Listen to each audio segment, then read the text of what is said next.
Hey guys, and welcome back to Her Revision Podcast, a podcast for women who are rewriting the stories that they told themselves and that the world tells them. And today we're going to get into something that I do often: overthinking. If you're someone who gets stuck in their head, who replays conversations or overanalyzes certain moments, this one is for you.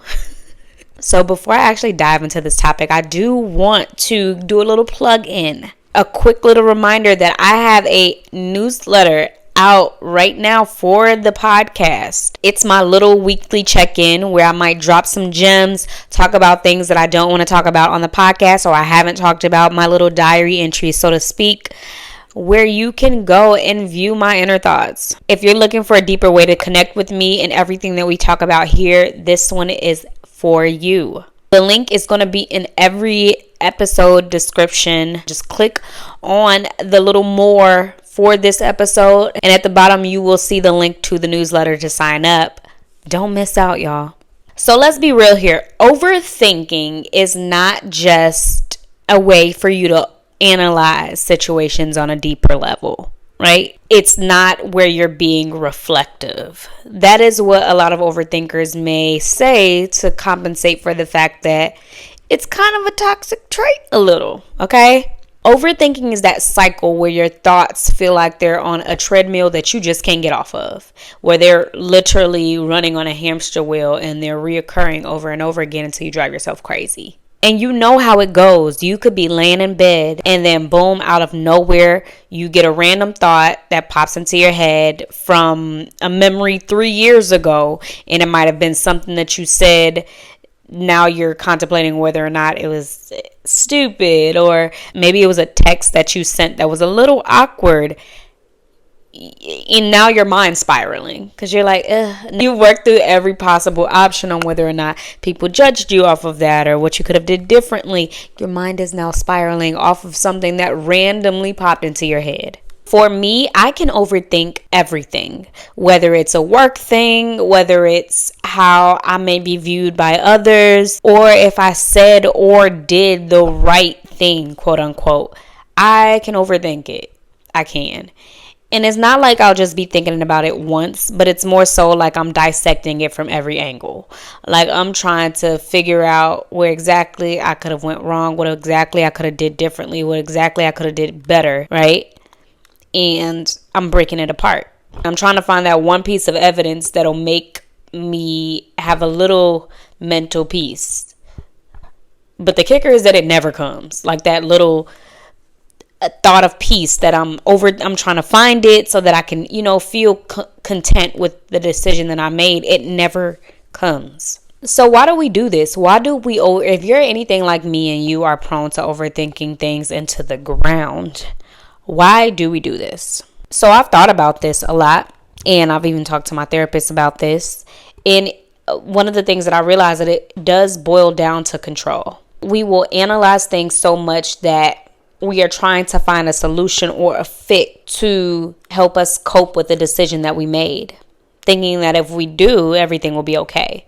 We don't like feeling like we're leaving things messy or unfinished, whether in our work or in our relationships or how we're perceived. So we're trying to think of ways that we could have done better or took another avenue in order to make us feel good about the decision that we made.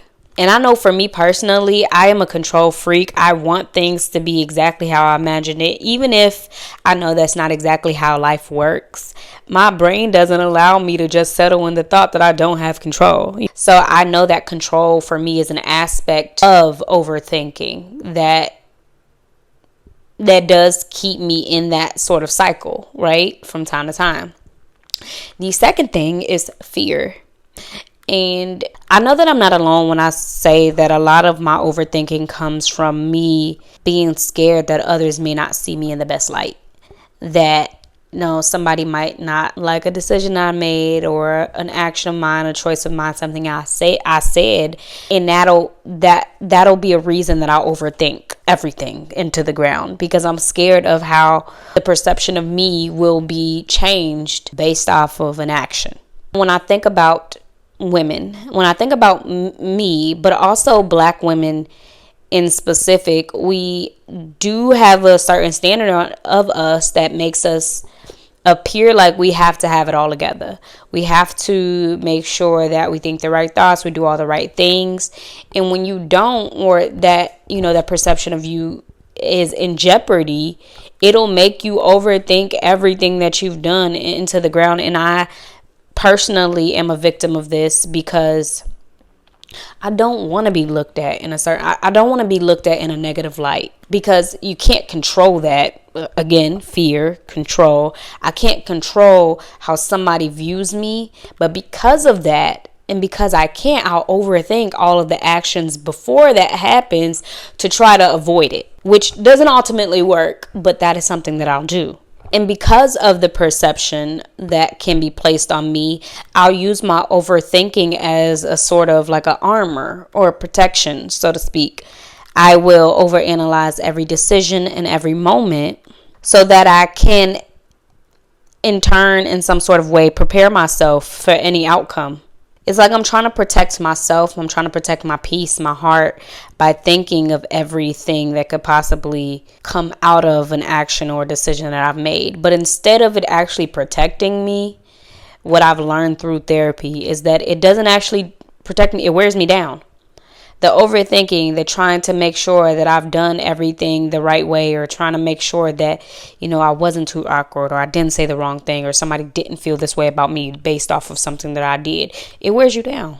And what I've realized is, yes, overthinking is a natural thing. You can't, I'm not going to say you can't stop it, because that is what I'm actively trying to do now with my life. But it doesn't have to run my life. My natural instinct to overthink can be stopped in its tracks. So there are some things that I've begun to realize and to put into place when I find myself overthinking. Or in like an episode that I said before this, I like to pair my overthinking capabilities to catastrophizing.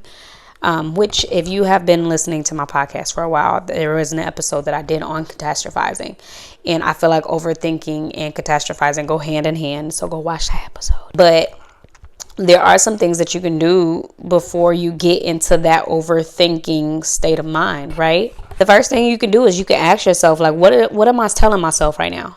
Most of the time when we are overthinking, we're either trying to predict the future or we're trying to rewrite the past. And what's done is done, and what hasn't come, you just don't know about, right? And there's no amount of overthinking that can change either of those two. But I realize that you're not sitting in what's real. You're not sitting in the current moment of what's happening, right? So, for example, if I'm thinking about a text that I sent, I'll ask myself, what are you really worried about right now? Usually it's some version of, I don't want them to think I'm awkward, or I don't want them to feel like I'm too much, I'm doing too much, I'm saying too much, I'm showing too much emotion. But the reality is, and what my therapist has so kindly been able to get me to realize, is that that's just a story in my head. That's just a story in your head. There's just something that your overthinking ways have talked you into feeling like is your reality or your truth. One thing that I have begun doing, and I don't know if it was something that I saw, like I heard Beyonce say before. I'm not sure why I always contribute this to Beyonce. Nevertheless, as I set a time limit on my overthinking, and you might think that that's crazy, and a little bit of myself thought that I was crazy when I started doing it, but I'll give myself 10 minutes. 10 minutes to do my overthinking. 10 minutes to let my mind just go crazy and wander before I have to pull myself back into reality. Because like I said, overthinking is a natural response. It is something that we naturally do as human beings, especially if it's something that is more prone for you. And your mind just tends to wander more than others does. That is something that I think works best. I put a time limit on it, because I realize sometimes you need to allow yourself to feel it all and then come back to reality. The more that I try to suppress my natural instincts, the more I feel like it fights itself to just come out. Then I get anxious. So no, instead of me trying to stop my natural, tendencies in its tracks, I'm going to let my mind wander. Because that's a Jasmine thing. Some things you have to realize are a part of you, something that is you. And instead of beating yourself up for things that is naturally you and trying to change your entire being in its tracks, sometimes you just have to know what are healthy coping mechanisms for something that you're still working out. Right? So for me, because I know that overthinking is a thing, and sometimes, especially if it's something that's really, really on my heart, or really something that I'm struggling with, or a thought or a situation that happened, and I'm really trying to work this out, I'll allow myself to just let my mind go to different avenues, different outcomes, things that I could have did 10 minutes. And then afterwards, you pull yourself right back to reality. Okay. You ground yourself. I had to find ways to ground myself. And for me, letting myself spiral a little bit on a time spiral gave me the sense of control that I was desiring, while also giving myself grace enough to pull it back in a little bit. Because the reality is that we all mess up sometimes. We all say or do things that don't come out perfectly. And if we're constantly holding ourselves to some flawless set of standards, we're never going to be enough. To yourself, you're never going to be enough. When you're always in your head, when you're always upset over decisions that you made or overthinking actions of yours, you can't be present. I think about how much joy that I've let pass me by because I was overthinking things and overthinking moments and letting my mind wander and not being happy with my now because I was thinking, oh, what if I would have changed it? Be grateful for where I am, though, Jasmine. Sorry, that wasn't me stopping myself in that track. But I had to be grateful for where I was and where the decisions that I made led me to. I had to be present in that choice.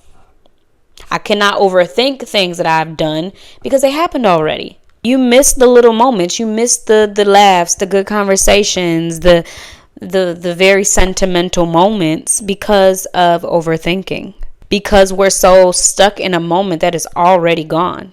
And for us women, like I was saying, it doesn't allow us to be free because we put so much weight on ourselves for things that have happened or for decisions we have made. And it's a process, but I am learning that life is too short to spend so much time rehashing on things from the past. So if you're like me and you find yourself stuck in a loop of rethinking about decisions you've made and actions you've chosen or things you might have said, let's learn and practice how to be gentler with ourselves. Life is not a test where we have to have every answer right before we move forward. Sometimes it's a matter of us doing the best that we can with what we know and the decisions that sometimes it's a matter of us doing the best that we can with what we have and what we know, and trusting that the people in our lives who matter the most will see that. And hey, if they don't, if the things that you've overthought and the people who you were overthinking them about don't see that, that's not your business to carry. It happened, it's in the past. But anyways, that is the episode for today. This one was a little shorty of an episode, I think. I think a lot, okay? But overthinking has been on my mental a little bit more because there are some things that I've been overthinking lately, and I had to, really ground myself. Like, hold on, you've been here before. You've put things in place for you to be better with this. So let's put it to the test. Let's actively practice what we preach. So this was my little gem for you guys. I hope I was able to give someone out there some relief when it comes to their overthinking capabilities and knowing that you aren't alone. And like I said earlier, if you really vibe with what I'm saying, don't forget to check out the newsletter. I drop a gem in there every week for y'all and give you a little extra meat to carry you through the week. Go check it out. It's in the description of each episode. Until next time, remember that you have the autonomy of choice and you are allowed to move forward and not keep replaying things that you can't go backwards to. Okay? Keep going, keep revising, keep rewriting your story. Don't forget to like, comment, and subscribe if you're watching me on YouTube. And don't forget to rate the podcast if you're listening to me on Apple Podcasts or Spotify or wherever else you stream the podcast. Thank you so much. Until next time. Bye.